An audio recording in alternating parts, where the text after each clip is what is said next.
नमस्कार दोस्तों, स्वागत है आप सभी का।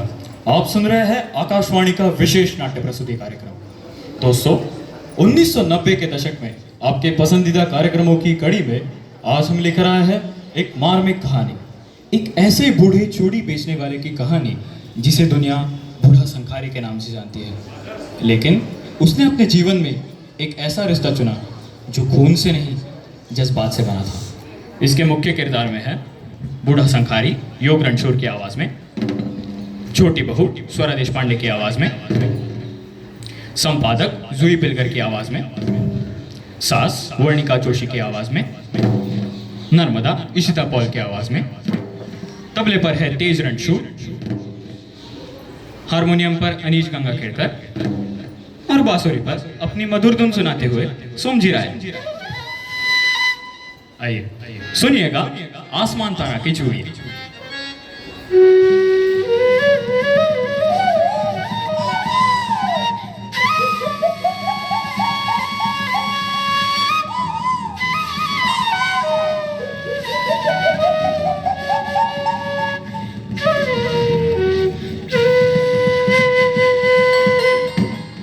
गांव के एक कोने में एक पतली सी गली, जहां से हर सुबह एक आवाज गुजरती थी, चूड़ियां ले लो, चूड़ियां।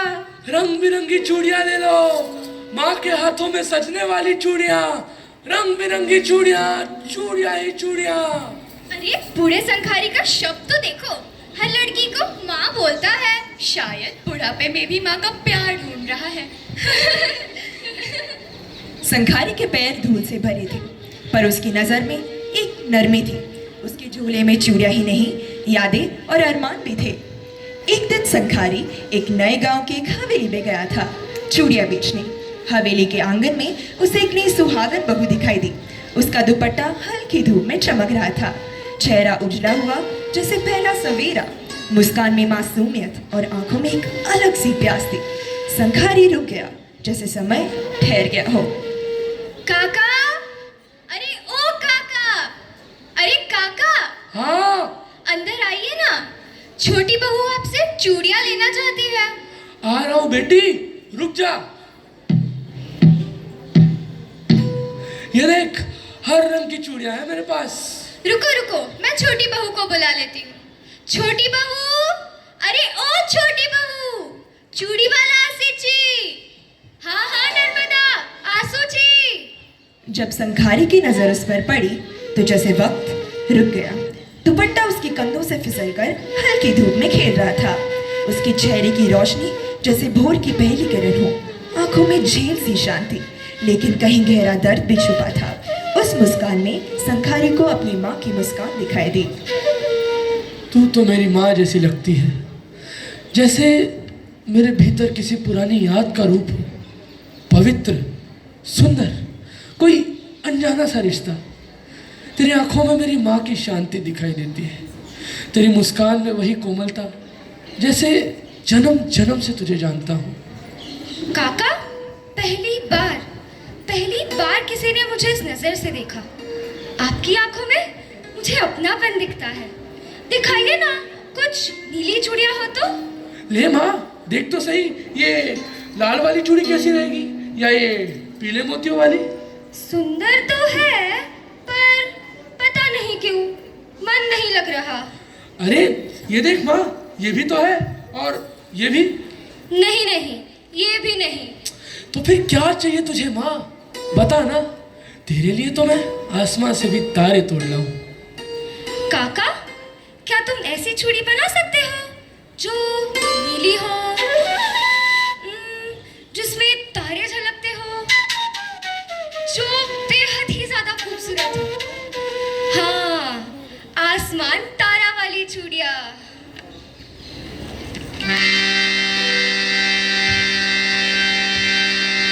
अंबर का नीला जादू हो, तारे झलके हाथों में, चूड़ी हो एक सपना सा, चमके जैसे रातों में, चमके जैसे रातों में। क्या ला सकते हो काका? बोलो ना, क्या ला दोगे? बनानी तो नहीं आती माँ, लेकिन तेरे लिए जरूर कोशिश करूंगा।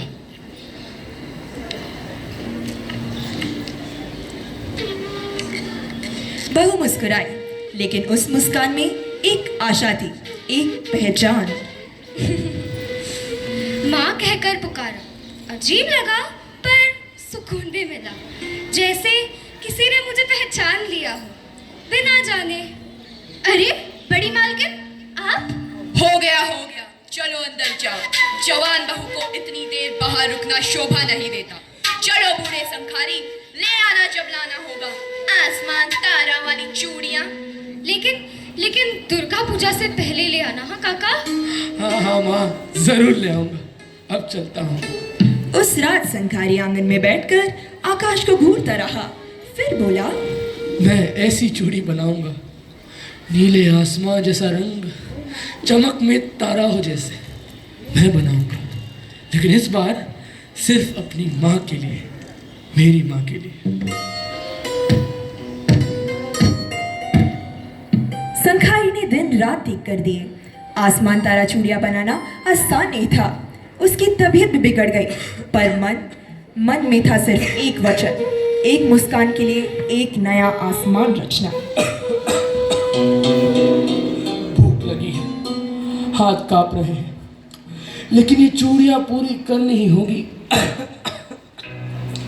माँ ने आशा लगाई है और मैं उसकी आंखों में फिर से उजाला भरना चाहता हूँ।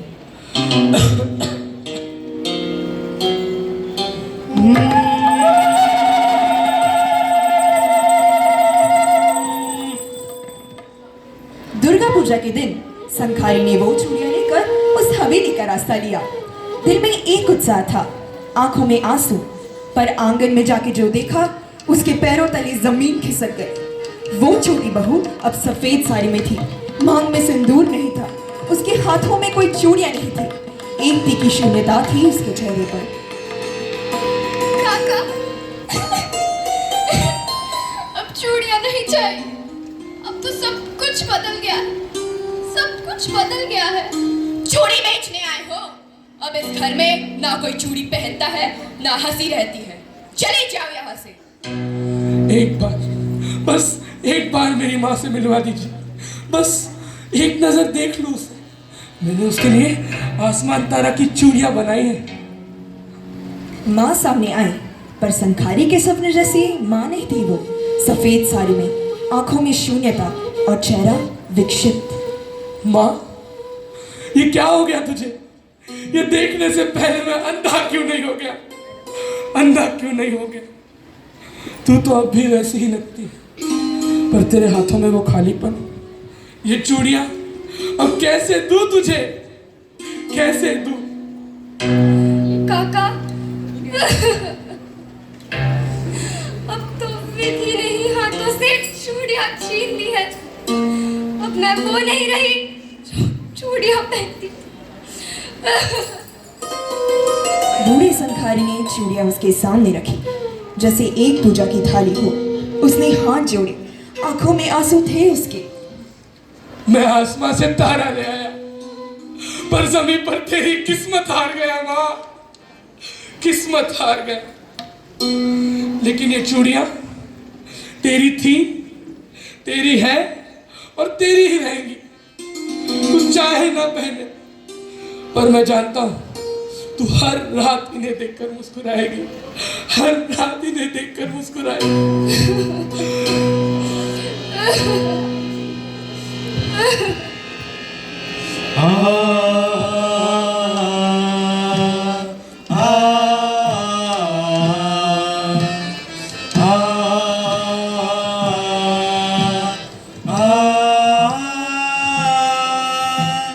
लाया था मैं तारे ज़मीं पर, किस्मत ने सब छीन लिया।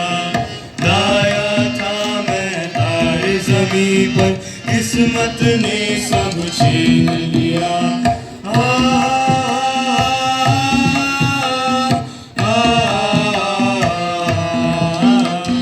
चूड़ियां तो रह गई हाथों में, प्यार ने आंखों को भिगो दिया अंधेरी रातों में। चूड़ियां तो रह गई हाथों में।